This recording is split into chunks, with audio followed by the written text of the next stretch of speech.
All right, let's talk about Natura. This is a cosmetics company that did something really different. Instead of just taking from the Amazon rainforest, they built a global empire by partnering with it. It's a fascinating story about purpose, people, and some seriously powerful plants.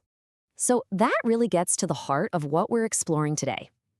How on earth did one little shop in Sao Paulo grow into a global beauty powerhouse? And how did they do it? By completely flipping the traditional business model on its head. Let's dive in. So, to get this story, we've got to go all the way back to 1969. Brazil was under a military dictatorship, and the founder, Luiz Seabra, had this really radical idea. He wanted to make cosmetics that were all about human connection and natural ingredients, not just mass market appeal. What's kind of crazy is how early they figured out who they were. Just 5 years in, they closed their only store. Think about that. They bet the entire company on person-to-person sales. And then, by 1983, long before this was cool, they introduced refills. This was a massive statement about their commitment to sustainability. These weren't just business decisions. This was their DNA being formed. And that risky move to direct sales? Well, it wasn't just a strategy. It turned out to be the superpowered engine that drove their incredible growth. The scale here is just wow. We are talking about over 6 million consultants around the world. This wasn't just a sales force, it was basically a movement. This huge network meant Natura could skip traditional stores and build real relationships directly in people's communities. But here's the thing, this model did so much more than just sell products. It had this incredible social impact. It gave millions of people, mostly women, a way to earn flexible income and become entrepreneurs. So they weren't just salespeople, they were telling the brand's story, and they became its most passionate fans. Okay, so you have this army of advocates, but what were they selling? Well, that brings us to the real soul of the brand, the secret ingredient, you could say, that comes straight from the world's largest rainforest. Their whole approach is pretty revolutionary. They call it the standing forest model. Instead of just buying up land and resources, Natura works directly with thousands of local families. They pay them fairly to sustainably harvest ingredients from the living forest. The idea is simple, but it's profound. A living, breathing forest becomes way more valuable than a forest that's been cut down. And when you put the two models side by side, the difference is just night and day. On one side, you have the old way, cut things down for a quick buck, which displaces communities. On the other, you have Natura's vision, a system that actually preserves biodiversity, creates long-term value for everyone, and empowers the very people who protect the forest.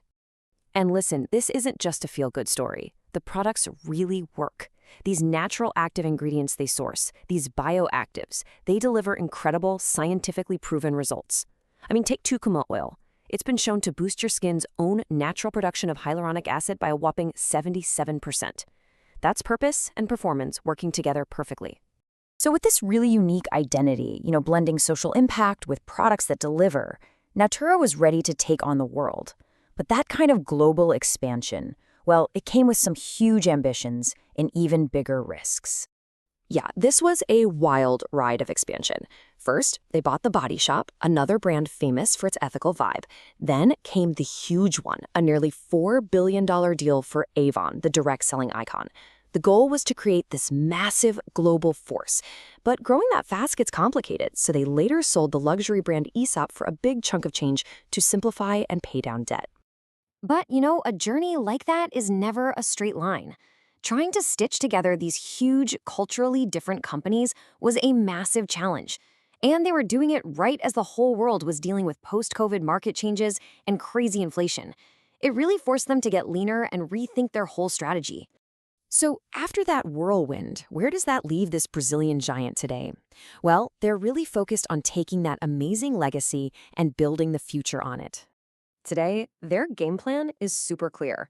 They are doubling down on what made them so great in the first place. That means dominating the Latin American market, pushing for wild new innovations at their biotech hub, and going even deeper on their sustainability goals as a certified B Corp, aiming for net zero emissions.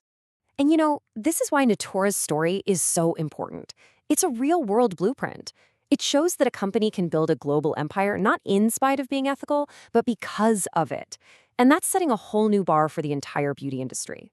So that leaves us with one final thought. Natura took Brazil's incredible biodiversity and used it to change the game globally. It really makes you wonder, who's next? Which Brazilian innovator, using another one of the country's amazing resources, is going to be the next one to reshape an entire industry?